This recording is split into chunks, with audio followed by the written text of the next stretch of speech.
Bon, la série La Reine Cléopâtre est enfin sortie sur Netflix, l'occasion de voir si le bad buzz des trailers était justifié.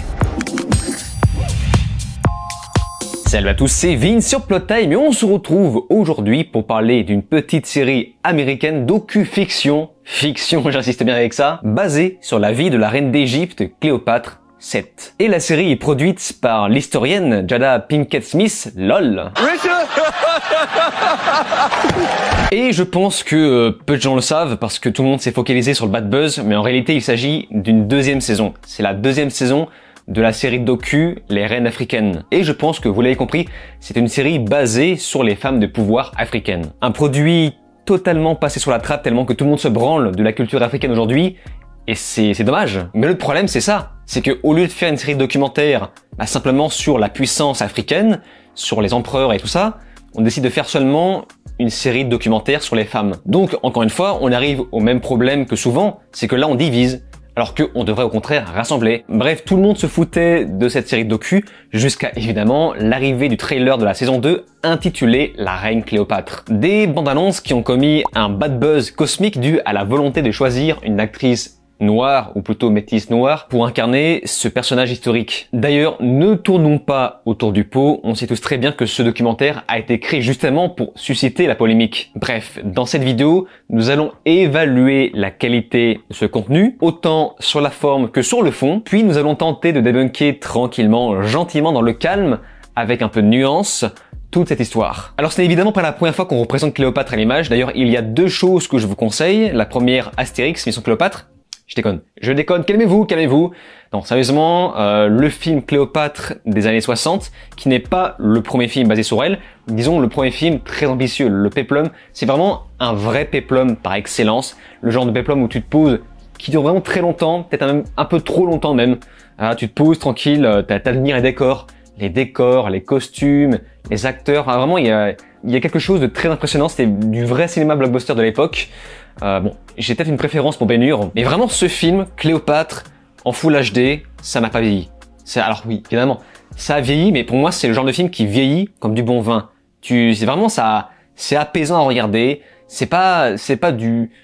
Il y a plein de gens qui ont la flemme de voir des vieux films, celui-là je vous garantis qu'en HD, c'est vraiment c'est la bonne qualité. Et l'autre chose que je vous conseille, ce n'est pas un film, mais plutôt une série, la série Rome, qui fait pour moi partie des meilleures séries HBO, qui n'a duré malheureusement que 2 saisons parce que la série coûtait trop cher. Et je pense que je vous parlerai de cette série un jour, quand j'aurai un peu le temps. Cette série est un pur bijou, et là, voilà, pour ceux qui ne connaissent vraiment pas l'histoire de Cléopâtre, de César, vous aurez un petit aperçu, même si, attention, la série prend évidemment quelques libertés pour raconter son histoire. Il y a un mélange de fiction et de faits historiques. Bref, nous allons maintenant voir où se situe Netflix dans tout ça. Est-ce que cette série docu-fiction est à la hauteur? Je pense que vu qu'il y a eu tout un aspect polémique, le sujet risque de vous intéresser. Donc je fais un appel à ceux qui ne l'ont pas encore fait. Abonnez-vous. Il y a eu un espèce de rebond dans mes vues ces derniers temps et je vois que la très grande majorité ne s'est pas abonnée à ma chaîne, donc n'hésitez pas à le faire, ça coûte rien. Donc voilà, abonnez-vous, cliquez sur la cloche et pour ceux qui ont les moyens, n'hésitez pas à me soutenir financièrement, à souscrire à ma chaîne en cliquant sur le bouton rejoindre. Bref, passons à la suite. Cléopâtre est le dernier pharaon d'Égypte. Elle lutte pour défendre son trône et son héritage. Et nous allons donc suivre son destin jusqu'à sa chute. La Reine Cléopâtre, c'est donc une série de 4 épisodes d'1 heure, la même durée du film Cléopâtre au passage. Je dis ça comme ça. Bon, même si le documentaire va nous raconter toutes les grandes lignes de l'histoire de Cléopâtre, j'avoue qu'il y a quelques petits moments où on nous prend légèrement pour des imbéciles, notamment sur les reproductions visuelles. Dès l'introduction, tu comprends déjà où on t'emmène. Elles étaient guerrières, reines, mères de nations. Elle ne s'inclinait devant aucun homme.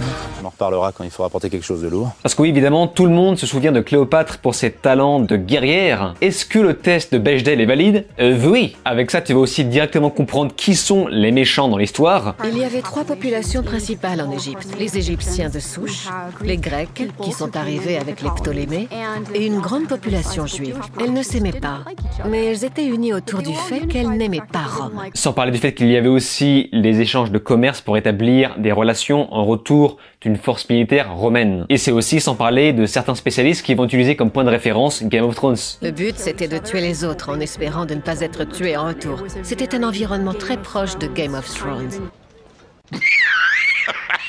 Voilà, comme ça, vous connaissez le niveau. Mais quelqu'un lui expliquait que Game of Thrones, c'est justement inspiré de tout ça. En bref, ce documentaire va nous expliquer que l'important, c'est notre imagination. L'attrait de Cléopâtre vient du fait que chacun peut l'imaginer à sa façon. Moi, je l'imagine avec mes cheveux bouclés et ma couleur de peau. L'ensemble m'a plutôt donné l'impression de regarder un espèce de reportage sur une mannequin, et j'avoue que parfois ça me hérisse les poils. On se croirait dans une pub de parfum, mais jamais vraiment en Égypte. La représentation de Cléopâtre m'a paru très contemporaine, très américanisée, très moi. Cléopâtre est une femme forte et indépendante parfaite, sans un pet de défaut. C'est limite si elle ne soulève pas des galères par la force de ses petits bras. Et dans tout ça, je me suis dit que ça aurait été peut-être un peu intéressant de nous parler de ses faiblesses, ses points faibles. Parce que là, en fait, sa seule faiblesse, ce sont ses enfants, voilà, les valeurs de la famille. L'ambiance pue la bourgeoiserie à 100 km, mais globalement, ça va quand même aider les non-connaisseurs à découvrir cette période. Sur la forme, l'actrice qui incarne Cléopâtre m'a un petit peu gavé, mais alors là, par contre, c'est personnel. Pareil avec César et sa tête de footballeur, je me suis retenu de rire. Bon après, oui, il ne s'agit que d'une représentation pour schématiser le documentaire, mais une représentation qui va quand même choisir un camp. Les décors, eux, sont très minimalistes mais corrects pour le format de la série, et il faut le dire, il y a quand même une certaine qualité de montage, avec une bonne narration, donc globalement, ça reste malgré tout une série docu-fiction de qualité. Ce qui ne rend la chose que plus dommage. Et avec ça, c'est quand même un peu divertissant. Je me suis absolument pas ennuyé. Ça glisse tout seul. Voilà, c'est bien foutu, c'est bien écrit, c'est bien rythmé. Le seul truc que je peux reprocher par contre, c'est la musique que j'ai trouvé un peu bof. J'aurais apprécié des thèmes égyptiens, vous savez, pas des sons random de trailer, ça, de bande-annonce. Mais globalement, sur sa forme, la série est quand même plutôt réussie. Bien, maintenant, j'ai fini de parler de la partie documentaire. Je vais pouvoir entrer dans l'art, dans la partie polémique, qui est une partie qui, je pense, vous intéresse. L'ethnicité d'Égypte, un sujet qui intéresse tristement les gens, qui va sûrement prendre la moitié de mes vidéos. Mais tu penses qu'à ça, hein? Ouais, y a pas que moi déjà. Et surtout, c'est vraiment pour réagir, pour rebondir sur cette espèce de polémique. Déjà, on va commencer par le commencement. Je ne supporte plus les gens qui font du ouin-ouin sur la représentation trop blanche de l'Égypte. J'ai vu beaucoup ça dans les commentaires de ma vidéo sur les anneaux de pouvoir. Alors que ça n'avait absolument rien à voir. Non seulement ça n'a rien à voir, mais en plus, il y a beaucoup de pipeaux sur le fait que regardez, les Égyptiens sont représentés par des blancs dans les films. Si vous prenez des films sérieux, comme par exemple le film Cléopâtre des années 60, il y avait déjà une représentation ethnique plutôt travaillée et plutôt proche de ce qui avait été ramené de la part des historiens. Et c'est pareil dans le film La Momie, là, on s'était plaint que apparemment il y avait trop de blancs, alors que Imhotep, l'interprète de Imhotep est d'origine africaine. Parce que la couleur de peau ne veut pas tout dire. En réalité, certaines personnes s'offusquent parce qu'ils pensent que l'Égypte était noire. Ce qui est évidemment faux, les Noirs étaient surtout les Nubiens, situés en Égypte du Sud, le long du Nil. En réalité, et ça a été dit dans le documentaire, on évalue l'Égypte comme un pays multiethnique, car elle était le point central entre l'Europe, l'Afrique du Nord et le Moyen-Orient. Le vrai problème, c'est que certains Américains, pas tous heureusement, pensent que Afrique égale pays des Noirs, littéralement. Mais il faudrait que quelqu'un leur explique que l'Afrique n'est pas un pays déjà, c'est un continent, un petit peu comme l'Europe. Quelqu'un doit également leur expliquer que l'Afrique n'est pas que peuplée de Noirs. Il y a de la diversité. Et n'importe qui avec un globe terrestre standard et un petit peu de culture comprendrait qu'avec le contexte géopolitique de l'époque, avec l'arrivée de la Grèce, la vision d'une Égypte noire n'est en fait qu'un fantasme américain. Autre chose intéressante, c'est que les représentations artistiques égyptiennes de l'époque montraient les femmes plus blanches que les hommes qui, eux, avaient une peau beaucoup plus bronzée, presque rouge. Et certains ont appuyé l'hypothèse que c'est parce que les hommes travaillent en extérieur. La représentation féminine était donc plus proche de ce à quoi pouvaient ressembler les Égyptiens de souche. Et surtout, on peut également mentionner le portrait du Fayoum issu de l'Égypte romaine, qui sont, en plus d'être magnifiques, un aperçu assez clair de ce à quoi ressemblaient les gens à l'époque. C'est-à-dire des caucasiens orientaux, parfois pâles, parfois bronzés, mais pas de noirs nubiens non plus, ou du moins extrêmement rarement. Or, dans ce documentaire Netflix, on est clairement sur une représentation Black Power extrêmement fantasmée de l'Égypte antique. Et comme par hasard, cette fameuse représentation ne concerne que la haute sphère, ce qui est bien sûr un mensonge. Et bien bien sûr, le seul blanc de cette sphère est évidemment Potin, l'eunuque douteux, le traître, le malandrin, le lâche. Et c'est sans parler du fait que le père de Cléopâtre, Ptolémée XII, est lui aussi noir et chauve, alors que pour le coup ça me semblait assez clair, faut vraiment faire exprès là. Et forcément Ptolémée XIII l'est également, enfin bref, on se fout un petit peu de notre gueule. Tout ça pour dire que ce documentaire va nous expliquer que l'Égypte en effet était bien multiethnique, mais en tout cas quand ça les arrange. Notamment, évidemment, Cléopâtre. Concernant cette reine égyptienne, dans la série ils vont beaucoup insister sur le terme reine africaine. Oui, c'est une reine égyptienne aussi. Quand tu es roi de France, tu n'es pas roi d'Europe, tu es roi de France, bref. Je vais en choquer plus d'un, mais personnellement, voir une Cléopâtre colorée ne me choque pas spécialement plus de la part de Netflix. Et surtout, je me dis, mais où étaient tous les polémistes quand la série Bridgerton était sortie? Je suis désolé, mais ça me choque 30 fois plus. Alors oui, ok, c'est la fiction, mais j'en ai rien à foutre. C'est du foutage de gueule. Tu ne me fous pas une reine d'Angleterre noire à cette époque-là. Arrêtez de nous prendre pour des cons. De l'autre côté, dans la pop culture occidentale, si nous avons eu l'habitude de représenter Cléopâtre par une blanche, c'est parce que cette dernière est issue de la dynastie Ptolémée, gréco-macédonienne. Mais partant du principe que nous ne savons pas qui était sa mère, certains ont émis l'hypothèse qu'elle était peut-être métisse noire. Je crois que c'était la chaîne BBC qui avait créé un documentaire où ils avaient émis l'hypothèse, et ce en partant d'un squelette qu'ils avaient retrouvé. Mais on restait dans l'hypothèse. Cela dit, oui, c'est vrai, nous n'avons pas la vérité absolue et nous ne connaissons pas l'ethnicité exacte de cette reine. Cependant, ce que certaines personnes plutôt neutres qui ne souhaitent pas trop prendre de risques se gardent bien de vous dire, c'est qu'en vérité, en prenant en compte tout ce que je vous ai dit sur le chapitre de l'ethnicité égyptienne et du contexte géopolitique avec la dynastie Ptolémée, il est important de rappeler qu'en rassemblant les éléments historiques que nous avons, statues et pièces comprises, l'inceste de l'époque, il est tout simplement très peu probable que Cléopâtre soit noire. Alors évidemment, on peut toujours s'imaginer une version caucasienne avec la peau olive, un petit peu comme dans le jeu Assassin's Creed Origins, mais la version Netflix avec la coupe afro est évidemment un fantasme purement américain créé pour rester en cohérence avec la première saison de la série, consistant à ne mettre en avant que des femmes noires. Donc la seule chose qu'il faut retenir, c'est que le fait que Cléopâtre soit noire n'est pas improbable, mais juste faites attention parce que l'argument du on ne sait pas peut être utilisé pour n'importe quoi. Après tout, peut-être que César était un enfant bâtard à moitié maghrébin, voilà, qui était adopté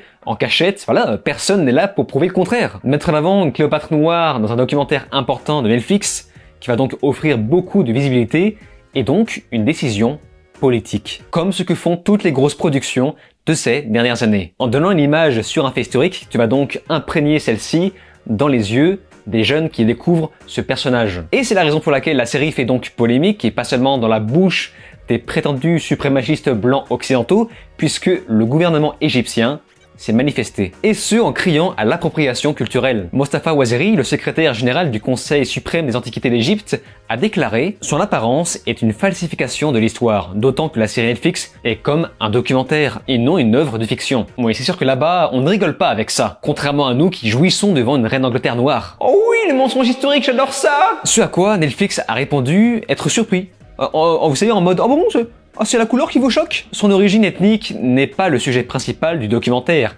mais nous avons intentionnellement décidé de la représenter avec une origine ethnique mixte afin de refléter les théories sur la possible ascendance égyptienne de Cléopâtre et la nature multiculturelle de l'Égypte ancienne. Donc, vous avez pris une décision sur les origines de Cléopâtre. Point. Voilà. Vous avez pris une décision. Vous avez choisi la théorie. Un petit peu comme les gens qui choisissent de parler en genre et non en sexe, ils ont fait le choix de la théorie. Maintenant, faut-il l'assumer? En plus, leur déclaration est à la fois vraie et fausse, car en effet, 95% de cette série ne parle que des faits historiques, avec une bonne grosse dose de girl power qui fait parfois siffler les oreilles, mais ils ont pourtant choisi de commencer le tout par ça. Ma grand-mère m'a beaucoup inspirée. Je lui ai raconté ce que j'apprenais à l'école. Et je me souviens très bien de ce qu'elle m'a dit à ce moment-là. Shelley, je me fiche de ce qu'ils te disent à l'école, Cléopâtre était noire. Attention, documentaire. Et c'est pourquoi, je le rappelle une dernière fois, l'existence de ce produit est purement politique. Bref, à la place de cette série en 4 épisodes, regardez plutôt le film Cléopâtre qui lui dure 4 heures, donc à peu près la même durée. Et si vous avez un peu plus de temps, encore une fois, regardez la série Rome, même si j'ajoute une fois de plus qu'elle n'est pas 100% fidèle, voilà, c'est la fiction. Mais tous les moments clés sont là, interprétés par les acteurs de maître. Je ne vous conseille donc pas ce documentaire, sauf si vous voulez découvrir l'histoire de Cléopâtre. Pour ma part, j'ai fait cette vidéo en réponse à la polémique et tester un petit peu la marchandise, voir s'il était un minimum de qualité. Mais si vous avez déjà vu cette série, n'hésitez pas à me faire part de votre avis dans les commentaires, notamment les connaisseurs. Comme à chaque fois, j'y porterai attention. Et c'est donc sur ces mots qu'on se laisse. N'oubliez pas une fois de plus de vous abonner à ma chaîne YouTube, cliquez sur la cloche, souscrire si vous pouvez et de me rejoindre sur les réseaux sociaux. Je vous dis alors ciao et à la prochaine.